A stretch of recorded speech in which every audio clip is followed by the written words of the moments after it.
You want me to go? I can start. I'm going to just start with the first question here. Can you share a bit about your military service, including branch, rank, and years of service? So I was in the United States Air Force from 1986 to 1992. I got out as a sergeant, an E4 sergeant, which now they have E4 senior airman. They don't even have the rank of sergeant anymore. So, but did 6 years. I was at Nellis Air Force Base. That's Las Vegas. Tough assignment. Um, did several deployments down to Honduras while I was there. Did a year in South Korea, and then I did my last 9 months at Bergstrom. When I was 2 of the 9 months was in Panama and Colombia. So, been all over Central America. I was in the service from 1967 to 1977. Army, I got out with the rank of E6. I've been to Okinawa, Korea, 2 tours in Germany, very seldom in the States. Didn't ever want to come back here. I liked overseas. So that's what I did. I started out as a tanker, a scout, a truck driver. Then I became electronic instrument repairman and many other jobs that the military decided I needed to do. Hey, my name is Domingo Castilla. Served in the Air Force 4 years. The rank was Airman First Class. And see what else. I worked in communications and along with digital equipment and some stuff I'm not allowed to talk about. Yeah.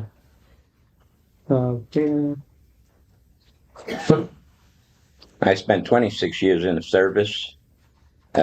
Started out as a cook. Did 3 years as a cook when I decided I needed to be smarter. Converted to military intelligence. Did 23 years of military intelligence. Oxymoron.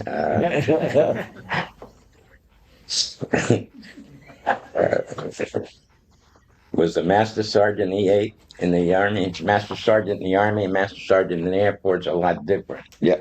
So when the Air Force says I'm the master sergeant, I always say, well, I'm the real master sergeant. So, and like I said, I served 26 years.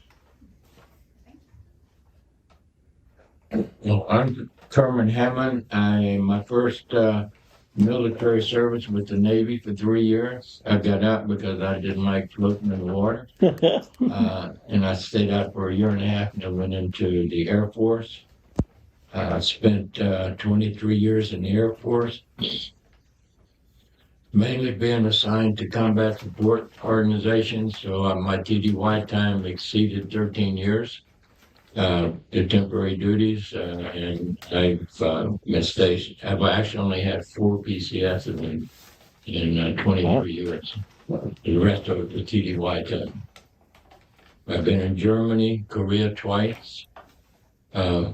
Great state of California, and I'm a native Texan. Okay. Well, Hi, how you doing? My name is Gilbert Arizmendi. I was in the U.S. Army. I did 26 years. I was a quartermaster, and I traveled places I don't want to talk about.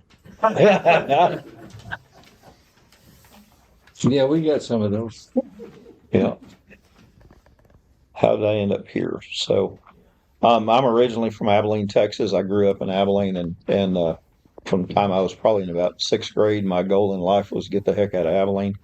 I did that. So, when I was at Nellis, I was in a squadron called Red Horse Combat Engineers. We're the guys that go all over the world and build stuff. The 820th I was in a few years ago built a runway in South Africa with over 1 million cubic square feet of concrete, and they actually manufactured the concrete on site. We did some amazing stuff. But we would fly from Las Vegas to the old airport. We'd spend the night at Bergstrom, and I had a high school friend that lived here, and I wasn't married. He wasn't married, and I would call him, and we'd go, downtown, and he told me, he goes, man, if you can ever get here, I'll get you a job, man. I had no problem, no problem. So, but anyway, so we would get up the next morning. We'd go to Honduras, and for various lengths of time. But anyways, I signed up for 6 years. I was at Nellis for a little over 3.5 years. I put in for Korea. Korea is considered remote, so when you go remote, you kind of get your choice of where you wanted to go. So I put in for Korea. You have a dream sheet. You put 3 stateside, 3 overseas, and Never got any of them. Yeah, well, I did. Man, I lucked out. So I had orders to go to Korea for a year, and I already had orders to come back to Bergstrom, and everybody was telling me, "Oh, they're going to close the base." And it's like, I don't care. I've got 9 months, and I'm out of here. So, but moved to North Austin. Hated my first civilian job. I worked at the tech school for the deaf in the maintenance department, and my boss, JB Owens, was my very first boss. He's born and raised in Butte. He's probably in his 90s by now, but I was looking for a place, and he suggested, he goes, "Why don't you come out here to Hayes County?" So I actually bought it was a single wide mobile home on a piece of land off Windy Hill Road in '92, and just stayed here ever since. I love the area. It's home now. So. Done. That's it. I'll go. I'll go home. Let's go. I got out in, like I said, 1977, and was going to stay up around Fort Hood. They call it something else now, but to me it's Fort Hood. Yeah, Fort Hood. Always be Fort Hood. And couldn't find a job. So my mother, who was married to my stepfather, said, "Well, if you come back down here the other side of Beaumont to a place called Nederland, Port Neches, and Groves," said, "I can get you a job." So he got me a job in a chemical plant where we made rubber. And I worked on an acid unit where I walked out of my shoes every 45 days, and they give me a new pair. And it was bad. And then they were going to lay me off, and they sent me, and I got a job at a refinery down the road, which at that time was called FINA.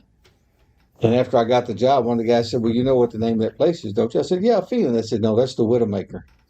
So many people have been killed in it." So I worked there from 1978 till 2013, till the end of 2013 in a refinery. Breathed in every kind of chemical there is, all the cancer carcinogens that you can name. If you name a chemical, I bathed in it, breathed it, whatever you want. I retired and chased my daughter and grandson to Florida, where they had moved from Seattle.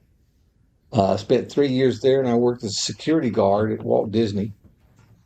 So it's not the happiest place on earth. And then they moved back here, so I moved here to be with them. And then she moved to Oklahoma, and now she's in Virginia. And I said, "Bye."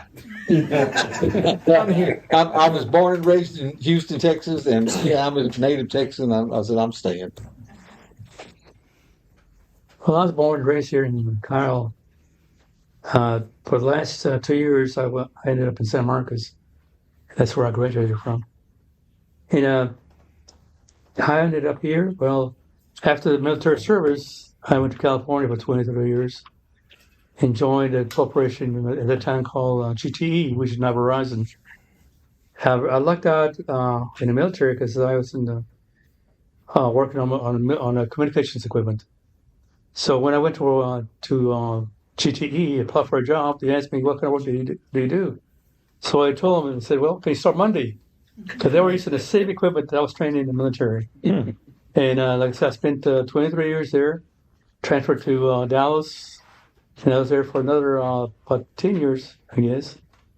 And then at the time, after I retired from that, I was a house professor for 12 years, and I retired from that. And it came to the point where I was thinking, where am I going to go now? And my happiest moments was here in Kyle, growing up. And that's what motivated me to come back home again. Well, I retired in '92, spent 20 years in California in Anaheim. Retired there basically because my wife's Korean, and her family lived in the Los Angeles, Glendale area. So we decided to retire there. My home is New York, but I didn't have any more family in New York. So at that time, California was nice, hot, and weather was beautiful. So after the market tanked on the housing situation, I had a daughter that lived here in Kyle, which we would visit every year. And she said, "Dad, why don't you move here?" And I said, "Nah, don't want to move here." But she convinced my other daughter, Rose, to move here from California. So she moved here. And then we decided that when the market, like I said, tanked, I said, "Well, we have to move out. We got to get out of here because we were going under." So we stayed with my daughter for about a year in hometown Kyle. And then we wound up buying a house in hometown Kyle. So I have two daughters living in hometown Kyle, and I live in hometown Kyle. I have one daughter left, lives in Irvine, California, not Texas. And we now we visit her once a year, so we still get our taste of California. Uh, so that's how I wound up in the great city of Kyle.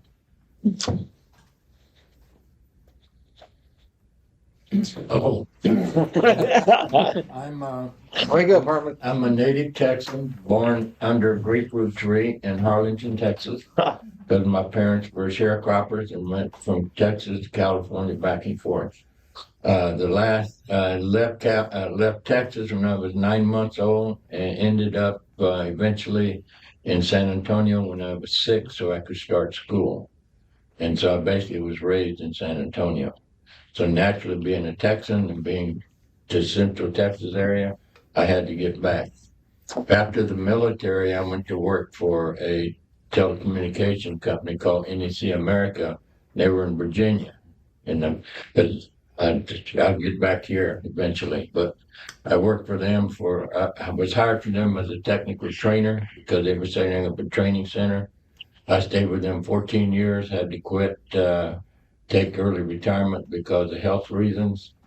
And when I left, I was vice president of international customer service division and had 800 people in my organization. So you can imagine what my health was like. So moved back to Texas, moved back to Dripping Springs. We ended up it's to where we're at now because the taxes got too high and exorbitant in Dripping Springs. So we moved in this area in 2006.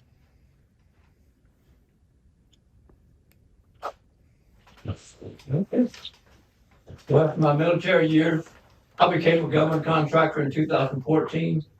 I did 12 years in Iraq and Afghanistan, came back in 2016. We were living in Maynard. My wife said she wanted to move closer to her kids, so we ended up in Buda. Now only one child comes to visit every 2 weeks. And you can pick any questions on there that you'd like to share with us. Okay, I like this one right here. It says, "What advice would you give to younger individuals considering military services, or those transactioning out of the military community, or out of the military in our community?" So, I left Abilene, Texas. I worked at there's a truck stop outside Abilene in a little town called Ty, Texas. And my boss was a retired master sergeant, and the guy that ran the whole truck stop and the cafeteria and all that cafe, he was a retired Air Force major. And he was in his office, and I went in his office. I said, "Can I talk to you?" And he said, "Sure." And I said, "I'm thinking about joining the Air Force." And he said, "Shut the door and sit down." It's like, "Yes, sir." So he told me, he said, "Get a guaranteed job. So whenever you go into service, they're going to give you an ASVAB, and it's over 4 areas, and I can't remember what the areas are, but one of them's mechanical. I knocked that out of the ballpark." So he told me, he said, "Get a guaranteed job, get something you can use in the real world. Nobody's going to hire you to load bombs on airplanes." So I got to checking around and I actually did refrigeration and air conditioning. So I went in delayed. I had to wait like 3 or 4 months. And then, of course, went to tech school at Lackland, or basically at Lackland, then tech school at Shepherd. So had I got out of basic training, if they said, "No, we want you to be a truck mechanic," it's like, "Oh, violation of contract. See ya." And I could have got out. So that's what the advice I give any of the young people that are thinking about joining the military. Get something you can use in the real world, something. And as far as people getting out, anytime I see a young man or young woman in uniform, I always tell them, if you're going to get out next week, next month, next year, 10 years, get plugged into a service organization. We're representatives of the VFW post. We've got AMVETS, there's American Legion, there's a lot of other ones. And the reason is and every veteran here can tell you, they've been out of the service 30, 40, 50 years. He's still Army. He's still a soldier. I'm still an airman. I will always be an airman. Get involved in veteran organizations. About 2 weeks ago, young man that went to Hayes High School, he was in the Marine Corps, and I found out later. I know his mom. He took his life. Guy was 27 years old. He went in his apartment and shot himself in the head. And yeah, I take that very personal, you know. And I could call either any one of these guys at 3 o'clock in the morning. And go, man, I'm having a hard time, and they're there for me. So I would say, when you get out, get involved, find other veterans to associate with. I always wanted to join the military. I don't know why, but I always wanted to join the Army. Maybe it was the Army comic books. I don't know. But I wanted to be in the Army, and I wanted to make the rank of sergeant, which I did. I made staff sergeant. I was a juvenile delinquent, very much so. Dropped out of high school. Said, that's it. I'm going. So I dropped out, went in the military, became a tanker. I was driving a tanker and working with the Armor Battalion. And they said, well, you're not going to get many promotions. You don't have much education. I said, So I said, well, I'll go to they had an education board there. And they said, oh, you can get a GED from Texas. I said, okay. He said, you got 5 tests you got to take, and you got to make a minimum score. And if you make that score, you get your GED. I said, okay. He said, well, so we're going to give you a practice test. I said, go right ahead. I can tell you which ones I'm going to fail, but I'll be happy to take it. So I took the practice test, come back in, and they said, okay, you can start coming on nights to school. And I said, wait a minute. You don't understand. I dropped out of school because I don't like school. I said, I just want to take the test. Well, you won't pass. I want to take the test. So I said, I don't have that many nights to come to school, because back then we worked, 20 hours a day just about when I was over in Germany. I took the test, came back in. I said, how'd I do? And he looked at me and he said, I said, how'd I do? He said, you made the absolute minimum score to get your GED. I said, I don't care. I got my GED. So, and after that, I got more education. And then when I got out, I realized, my daughter one day may come to me and say, well, you never went to college. You didn't get. And I thought, that's not going to work. So I got 2 associate's degree and was working on the 3rd one when I retired and left out of there. So, and she has a master's degree, so she took something from me. But I always wanted to be in the military, and I always wanted to do the things I did. So, Very good. Well, you were a problem child, I take it? I know I was. that was beyond the pale. That was a mild one. And I had no intentions of going in the military, but this elderly gentleman with the black robe, he gave me a choice. Suggested, Yeah. heavily suggested. I was that close. I could go in the service, or I could go to jail. Reform school. Yeah. So I decided I'd go in the service. Well, smart me, I'm going to join the Navy Reserve. I don't have to go nowhere. So I joined the Navy Reserve, and they satisfied the courts, and I'm a happy camper. 2 months later, I get my orders. Because I had 3 months. I missed 2 meetings. And when you miss 2 meetings back then, you got orders. So I went to boot camp for 16 weeks. That's how I actually got in the service, and the best thing ever happened to me. Oh, it's bar none the best thing that's ever happened. It made a man out of me. I always had trouble following the rules. And even in boot camp, I spent a lot of time guarding an empty dumpster. I spent a lot of time pushing Louisiana away from my The big one. Yeah, from the inside. So, and so it was the best thing ever happened to me. Yep. And when I got out of the Navy, I went to California for the 1.5 years that I was out, and got into a partnership with my father-in-law, and we owned a service station called Rogers Gas, and we got our gas from the Texaco jobber. And and we had a repair shop. We had our own tanker, so I drove the tanker.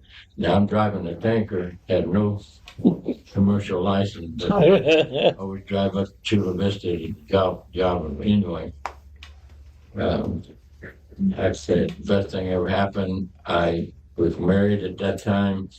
I'm married to a young lady that was not a military wife, so they had a divorce. And yeah, so I promised myself that if I ever get married again, it'll be a lady that's rich and owns a liquor store. You didn't find her. I struck out on both counts. So the lady that I'm married to now is 53 years. So, All right. I got a year on you. I'm 54, headed to 55. but like I say, the military is the best thing ever happened to me. Took me a while to get under control. Oh, but yeah. I made it. Yeah, my wife will tell you about the first couple of years when we were married in this. Yeah. Yeah. I would tell you about our first weekend after we've been married, but I don't think this is quite. I understand that. I was a big gambler. I played poker every weekend, and when we got married, after we got married, I told my wife, I said, "Now next weekend is my poker weekend." She said, "Okay, honey, no problem." We started Friday. We always start Friday night and end up Sunday afternoon. Oh my. Except this time it was early Sunday morning that we ended up because she got out of bed. She had pneumonia. Oh. Yeah. Anyway, Yeah, man. run all my buddies off. We ain't played since. When she first got over to Germany, I was out in the field and she got a knock on the door and it was someone who goes, "Hey, your husband owes me for the cat." Oh, yeah. Say, were there any significant moments or experiences in the service that had a profound impact on you? I was stationed in Montgomery, Alabama, when Martin Luther King marched from Selma to Montgomery.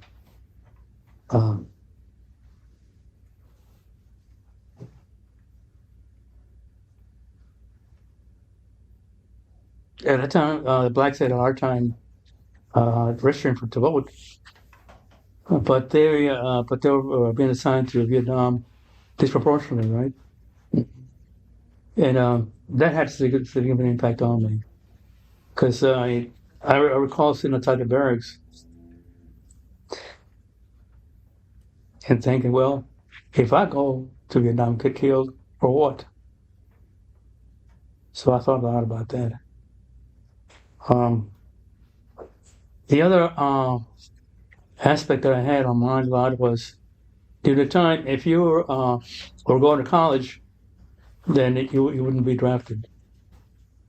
So you could either get married or go to the universities, and you don't have to get drafted, right? So it means us that didn't have the financial aspect to go to school were subject to be drafted. That's what happened to me. So what motivated you to join the military? Well, I got a letter from Uncle Sam. Invited. Yeah, and they said, "Okay, Sam, we need you here." But no negative aspect to the Army. I said, "I don't want to go in the Army." So I went to the Air Force and signed up for the Air Force during the time. And what were your initial impressions and experiences? Well, like anybody else, when you first join the service, you go to the boot camp, and there's nothing but fear. Well, I recall all those aspects. Mainly at one time when a room about half this size, I guess, they threw us with masks in there, right? Then they closed the doors and windows. They said, "Okay, take your mask off." We didn't know what's going on. And they threw tear gas in there. And we had to smell that, all that, and they let us out. It was totally fear going to boot camp, I recall that. So, But after that, after we transitioned, I went also to Shepherd Overspace for training for communications. I enjoyed it for 3.5 years. I wouldn't trade a year, no matter all the hardships, no matter everything that hit me. I wouldn't trade a year. But truly, I'd go do it all again. The military teaches you discipline. Mm-hmm. And another aspect about that also is you learn to trust a person irrespective of color, race, or creed, because he's going to be on your back, right? I agree. You learn that. When I looked around for help, all I looked around for was a green uniform. Didn't care who was in it. There's a green uniform. You didn't care what race or religion. All he cares is he'd take care of your back. Yeah. Yep. So that's what I learned from the military. Okay, for me, specific challenges started out early in life. When I went to Korea, I was 19 years old. I met this young lady, wound up falling in love. I went in to see my first sergeant, said, I want to get married. He said, get out of here. You know, marriages don't last when you marry a foreigner. And I said, well, I'm in love. I want to get married. He says, well, you need your mother's permission. What? I said, I'm 19 years old. I'm in the Army, and I needed my mother's permission to get married. Yep. So I wrote home to Mom and said, Mom, I want to get married, and I need your permission. Can you sign this paper? And she signed it and sent it back. So she sent it back. And then we went through all this training and stuff that you had to go through in the military because she was a foreigner and stuff like that, and all kind of medical checks and all that good stuff. And they said, your marriage won't last but 2 years. When you get back to the States, you get married, you go back, and she'll leave you. And I said, okay, I'll be happy for 2 years. But anyway, we're going on 56 years, 57 years with 3 kids. Are you sure it'll work? And that was one of my It's not going to last. yeah, it's not going to last. Well, out of those 57, some people say, well, were they happy years? I say about 2 of them. And that was one of my challenges. Another challenge after I left Korea and came to Fort Hood, I'll never call it Fort Cabasso. It will always be Fort Hood to me. And I got assigned as a cook to a military intelligence outfit. And they were always bugging us, these young guys going through the line. And now you dumb cooks, you're like mechanics, you only know how to mess with grease and stuff. And me being a young whippersnapper, I said, well, I'm just as smart as you guys. I'm going to put in for military intelligence. So again, got to go to the first sergeant. And he laughed at me also and said, yeah, what's a cook? You know, you won't get a clearance. You can't get a clearance. You can't get this because you need a high degree of clearance to get into military intelligence. For about 3 weeks later, it came back approved. And he had to call me in his office and eat crow. So I went to interrogation school. I was a military interrogator, prisoner of war, interrogating people like Robert and stuff. And It hasn't worked yet either. and then I converted later to intel analyst and had strategic assignments and had the other kind of assignments that I didn't like going back to Korea to 2nd Infantry Division. I've been to Korea. It's cold. Some assignments were in civilian clothes and some were not in civilian clothes. So I enjoyed that, and those were some of the challenges for me in the military, and I was proud that I got over them. Like these guys talked about why you join the military. Same issue. I had friends that were doing drugs back in New York. I didn't want to do that. I was smart enough that I didn't want to smoke dope, and I didn't want to be pumping heroin up my arm. So I went to my mom and said, I want to join the military. I just got out of school, 17 years old. And she said, sure, because she knew what's going on. And I didn't want to go to college, didn't have no ambition to go to no college or anything like that. Probably couldn't go to any college, couldn't afford it. So I went and seen the military recruiter, and he says, what do you want to do in the military? Because I didn't know anything, I'm a 17-year-old kid. I said, oh, whatever. That's how I That's how I became a cook. But the interesting thing was that after basic, when I went to cook school in Fort Jackson, South Carolina, and my first assignment after graduating was to be an instructor at the cook school in Fort Huachuca, Arizona. I just graduated. Now I'm an instructor, and so I had a great year in Arizona, and it was a year after that I went to Korea. So, but those are some of the things that I experienced. I've had great assignments in Japan, Korea, Germany, here in the States. My last 10 years in the service were overseas. I had 45 days in the States in 10 years. So I loved overseas. I always tried to leave and stay overseas. Yes, I joined because I wanted a military retirement and medical for life. So I knew I was going to do 20 years no matter what. One of my most exciting moments was when we got activated to go to work at St. Louis Airport for me. We were working at St. Louis Airport when it got breached one day. We had to pull out 4,000 people out of getting on planes until we could find the person who ran through the security line. And we spent about 5 hours there waiting. And finally got it secured and everything, started letting people go back in. 2 days later, I get a 3-star general comes up to me and gives me a coin saying, job well done. Memorable moment. So I remember we were TDY in Honduras, and there was a tech sergeant there. This guy, he was working his tail off. I mean, this guy, he was just a good guy, you know. And we had General Kemp, his 2-star general, Major General, came down. He's commander of 12th Air Force, which their Air Force headquarters, if you know where the Hilton is at Bergstrom, that used to be 12th Air Force headquarters. Well, he comes out to the job site, and then again, we're up to our knees in mud, and he comes up to this tech sergeant. He said, Sergeant, you're out of 3510. 3510, Article 3510 is a military dress. In his head, he's thinking, you sorry, so-and-so, we've been in mud and this and that and the other.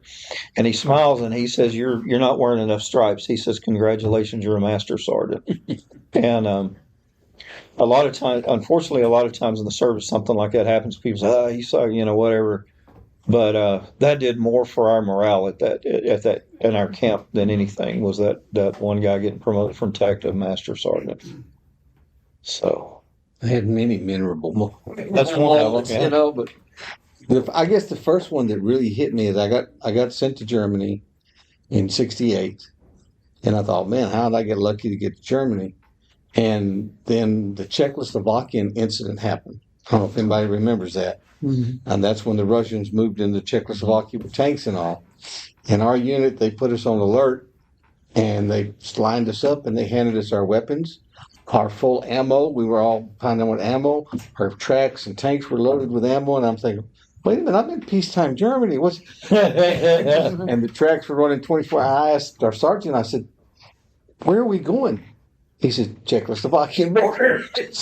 If the balloon goes up, he said, we're going to Czechoslovakian border.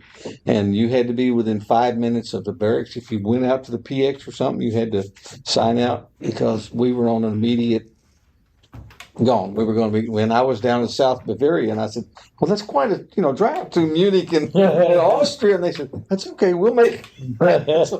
So what you had was a whole bunch of GIs sleeping with their weapons in peacetime Germany. And everybody had them loaded, and they had all our ammo and everything. You're like, this is kind of dangerous. And the second one that really stood out was in the second tour when my wife was pregnant.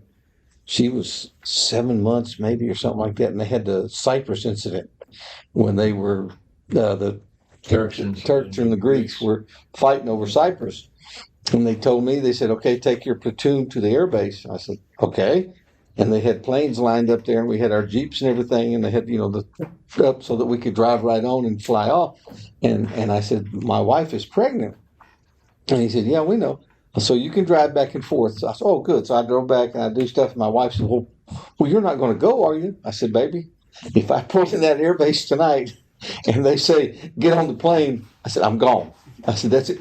I said, I know you're pregnant. Talk to the neighbors and they'll get you in when it happens. And when you ask a sergeant or something what I do, they said, and this, I said the same thing to my troops. If the Army would have wanted you to have a wife, we'd issue a wife. Get on the plane. And that's exactly what they would tell you. And they meant it. And I thought, you cruel sucker, until I became a sergeant. I said the same thing. And that's too, it got pretty tense with that stuff. Because I thought I was fixing to move out and my wife's pregnant, was fixing to have a baby, and I wasn't going to be there. Yeah, I had some of my tours in Korea. When I first arrived in Korea back in '68 December, I was there for 2 weeks when they had what they called the Blue House incident. And so a bunch of North Koreans had tried to attack the Blue House, which is the equivalent of our White House, to assassinate the president there. And that time I was a cook. Next thing I know, I'm getting a submachine gun and going to a foxhole with another guy. And I'm like, what in the hell is this thing? So, yeah. And they said, if you see anything moving, shoot it and kill it, no matter what. Because a whole bunch of the North Koreans, they got discovered before they made it to the Blue House, were heading back north. And we were at the DMC. So, fortunately, where I was, none of that happened. And then I was there for the Pueblo incident shortly after that happened. I said, oh my God, what's going on here? And I've been in Korea 3 months and these things are happening. So you're the one that calls it. You all know what happened with the Pueblo, I'm sure. So after that, next time I went to Korea, the president's wife got assassinated. Ms. Park got assassinated. I was there during that time. Went back, President Park got assassinated. Was in Korea. They had what they call the tree trimming incident, where the North Koreans at the DMC, the Americans were clearing some fields, and the North Koreans axed them to death. And at that time, I also had my family in Korea with me, and I could not tell them anything because it was all intelligence stuff. And I was like, the older guys were saying, well, we got to send our families back home. And you just couldn't say a word and everything like that. Like Robert said, you're on standby, not knowing what's going to go on. Yeah. They had B-52s flying above. So it was real. There was nothing fake about that. Yeah, when we went on alert, when we walked out the door on alerts, you didn't know if I was coming back or not. And the wife was like that. I said, if I'm not coming back and if the balloon's gone up, I said, they'll call you and tell you where to go and put you on a plane and you're gone.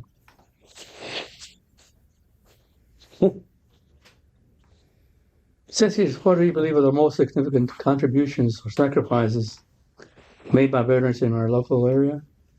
Well, I can give you 2 examples. One, last night, me and Elliot went to the city council meeting. And tonight, being here, the ability to meet free, right? Express your viewpoints. And that's, I think it's the most significant any country can enjoy, right? Freedom to do all this. And of course, the veterans have had made it possible, right? For our freedom, to maintain our freedom.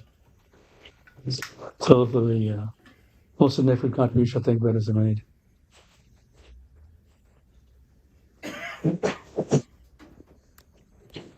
Yeah. Oh, you want me to talk? I'll talk all night.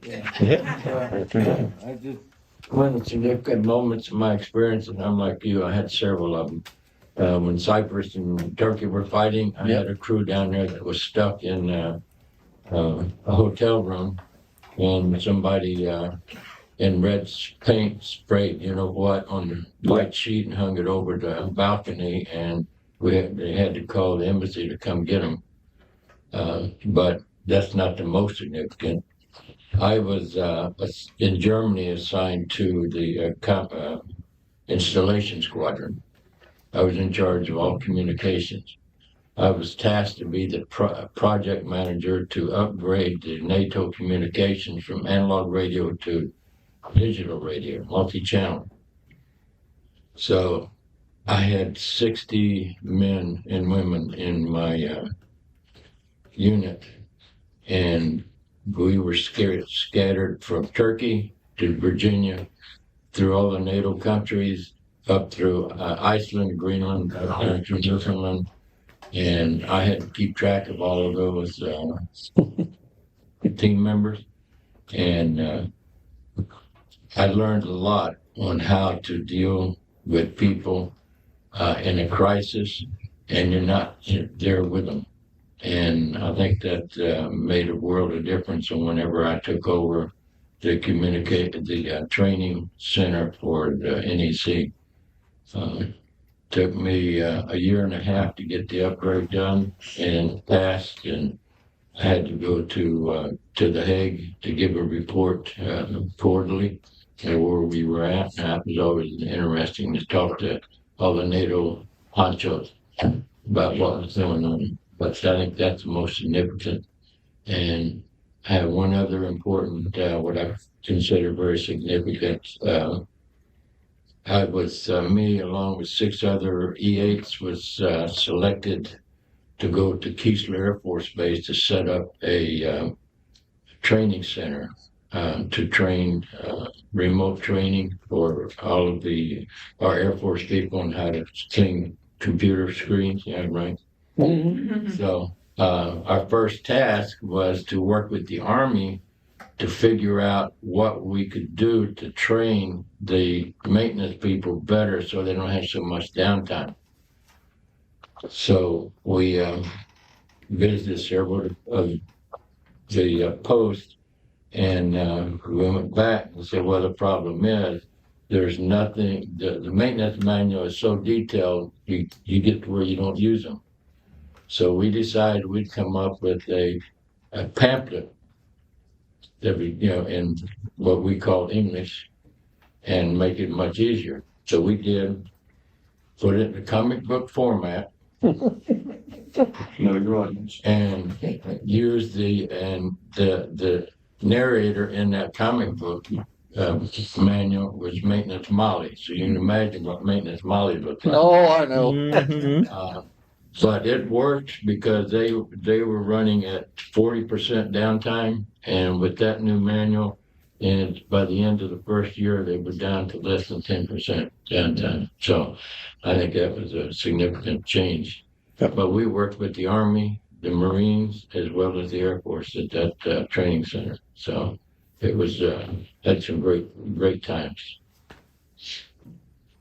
Yeah. So one of your questions here is involved with local veteran organizations. Well, obviously we all are.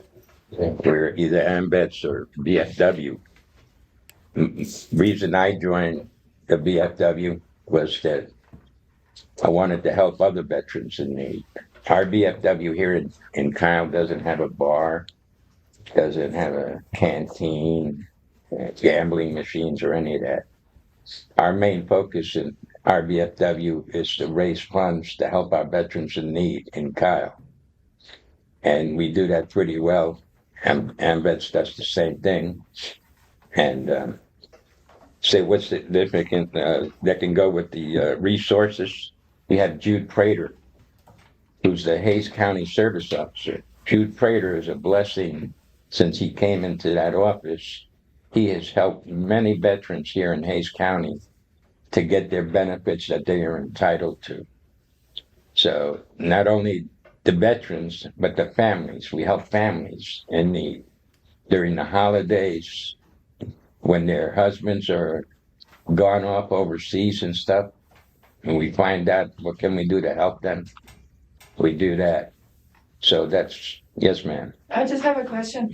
Other than the area that you serve, either foreign or local, domestically, what is the difference between the two organizations and how large are your groups? We're prettier. I wouldn't go that far. I could give you the history, but I won't. Well, we have the AMVETS. We have that. There's American Legion. We deal with other people too, and all of us have different things that we do. Like I'm part of the Citizens on Patrol here, and I work with the Citizens on Patrol with the cops and do patrol. So we do that. Some of these other guys do other things. We have the difference between the organizations is we all have the same charter, and that's to take care of our veterans and to improve the community. Yep. And we all do it differently. The VFW, their requirements is that you have to have served in a war zone, right? And Korea is still considered real world because the Korean War never officially ended. So Korea is officially a war zone. The American Legion, you had to serve anywhere during wartime. AMVETS, you just have to serve honorably, and if you're in active duty, and we also take Coast Guards. So that's the basic difference, but we all have the same charter. And that's what's so important, is to make sure that we do our best for our veterans. Once we know a veteran needs help, to do what we can to get it done, and then to always have some kind of a program that we feel could help make the community a better place for our citizens. We all still We all believe. do that. We all still believe in our oath that Agreed. we took up. Right. And we all took it once, or we took it 3 or 4 times because we realized, and they say, "Oh well, it's over." No, it's No, it it's never not ended. over. That it oath never we ended. took is never ended for us. Yeah. This is our country, and we believe in it. I don't like seeing what's going on now, but I still believe in the freedoms. We all fought in different ways, so these people can say what they want to say or do what they want to do.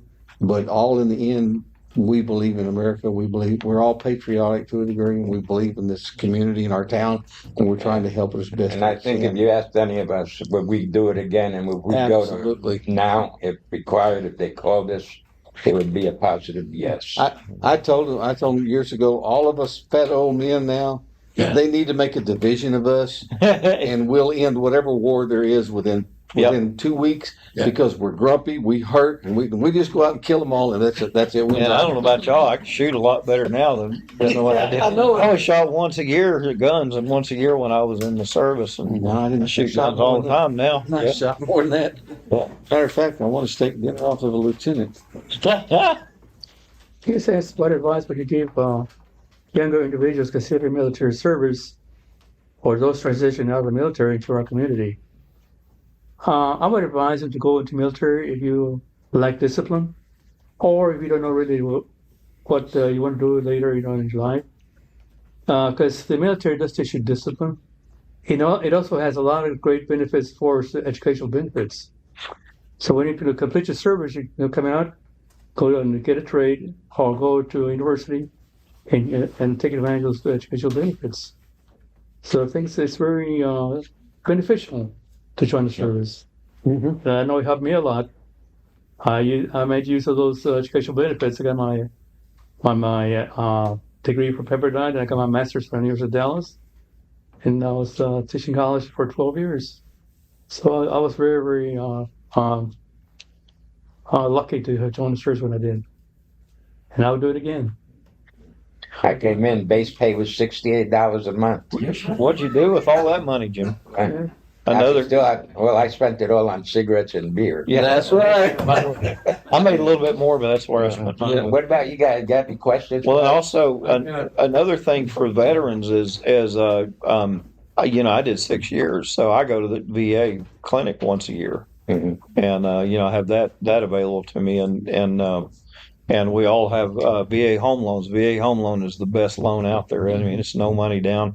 Guys, I'm very blessed. I don't have any disabilities from the service, but if you're 10, I'd have to pay 10% one time, or I'd have to pay a 10% VA funding fee. So if $300,000 house, I got to come up with $3,000. If you have 10% or more disabilities, you don't pay that. They waive that. So, and the VA home loan is good. Yeah, Do y'all have questions? I mean, yeah. What do you got? What question you got? I mean, keep looking at me. What did you get out of it? I got a full retirement and medical. Well, that's But I also share- What else did you get out of it? And I've got a lot of friends, a lot of camaraderie friends and everything. I mean, I met a lot of third world people, a lot of humanitarian task forces, Afghanistan, Yeah. Iraq, Central America. Yep. Help those people out there. They didn't have anything. So we kind of help them build their homes, their roads and stuff. When I was in Red Horse, so we would, like I say, we would deploy, let's say, to Honduras or something like that. We'd do a military. Last time I was there, I was in San Pedro Sula, and we built a cargo marching area, which is basically just a big dirt pad. But in addition to that, our masons and carpenters were downtown. They were building schools rooms for the kids. So we'll always have that legacy that we were down there. when I went to different countries, though, I realized how much we have and how great it is. 'Cause We're so blessed. like I went to Taiwan. We went to Taiwan, and come down and people were living in the alleyway between hotels, or he Yeah. had a little shop on the corner that was round where he sold cigarettes and stuff, and he lived there 24 hours a day. He just shut it down. We went to a place called where it was a mountain village, and a guy spends all day long pushing you up the mountains in a push cart. And your legs just pushing you up that mountain so that you can go to this tour spot. I'm looking at all that, and I'm like, we have it so good. Mm-hmm. Even in Germany, went to other countries there. You saw it, Okinawa, Korea. Mhm. Back in the days, back in the 68, 70s and all that, Korea was poor. Yeah. South Very, Korea, very poor Only one people. paved road that was from Seoul down to Pyeongtaek. They said in 72, I went to Yep. Camp Casey for that 8th Army NCO Academy, Yeah. and it was still not, it was Yeah. they didn't have they didn't have TV, a black and white TV, small one was like $400 for them. But you couldn't sell it because the military knew what you were doing. Mm-hmm. Yeah. So black But market. there was a ways to do it. But I won't tell you. But the makeup, stuff like that, they didn't have it. If you go to RPX and go out there and you take a 6-pack of our beer so you could drink 12 of their junky beers. Yeah. OB beer. Ugh. Another Man, you haven't experience been for me, hungover, so you've had my kids. OB. We talk about us, but our families that also were overseas. My daughters were fortunate. The two oldest, they graduated from a school, international school, because where I was stationed in Germany, they had no DoD schools. My daughter Lisa just came back from a 2-week trip from Europe, and she stayed at all these friends' houses that she had met in the international school. They weren't American kids; they were German, from British, Belgium, Netherlands. So everywhere she went, she went to London, France, Netherlands, and then to Berlin. I did it in Berlin. And she stayed at her friends' houses that they've been communicating all these years. My daughters are in the 50s, by the way. Don't tell them I said that. And And they the look two oldest daughters have also started a podcast called Punk Brats. And they interview people who have kids that were brats in the military, as they're called, and who became successful. One of the interviews was a Secret Service guy that went to school with them, who helped protect Obama and a few other people. And every month they have a different person on there of somebody who was successful from that school or their friends from the military, brats. So, I'd like to talk about recently 2 local events for the community. One was we just finished doing the 9/11 program. That was first time it's ever been done at our Hewitt Memorial Park. And I don't know about other people, but it was something worthwhile, very worthwhile, and I hope we continue to do it every year. The other one is we recently brought the Vietnam traveling wall, and it was an event that cost lots of money, but that's okay. It brought in almost 5,000 visitors, and it helped a lot of veterans to heal their wounds. We were very busy talking to veterans that were having problems. But those are two events that I think that help the community, and I just wanted to bring that up. Veterans Day parade too. Veterans Day parade. I look forward to Veterans Day. We kind of have a tradition, or a lot of us do. We'll usually the Friday before Veterans Day, Lehman High School, the RTC there, those kids do a great program over there, and every time I leave there, I'm just humbled. And then of course the parade, and then a lot of local restaurants. We get to eat free that day, so I always go to Black's Barbecue. Edgar Black, I think he was a World War II veteran, but Kent Black, who owns it now, they are very supportive of veterans. So I always Also, And they have really good barbecue. oh yeah, they do. The Heroes Memorial Park. I got with Councilman Rizzo when he was a councilman and asked him. I said, "There's one thing that no park that I know of. I've been to a lot of these kinds of parks. I've been to the memorials. They don't have, and that is a place for us to retire our flags." And Councilman Rizzo worked hard, and they built. We've got a big granite fire pit, I call it. We've still got some work left to do on it, where I fought hard for that, and we're going to do that, and that's what it's going to be used for, is to retire flags. And I thought kids could do it, scouts could do it, AMVETS could do it, we could do it, Legion. It doesn't matter. If somebody wants to retire some flags or go through the ceremony, they can get with the city and book it so that we can do that. And there's no other. I've been to a lot of memorials, and nobody else has that. So Agreed. it's something that we have something different. Fire department. Yeah. And you're not going to find it at the parks and stuff. So it's something unique now for a cop. Has everybody visited you with the Memorial Park? It's really nice. They did a great job of that. Yeah. Well, I think we're just about out of time unless you have a last final anything else you'd like to share. But I want to thank you, everybody.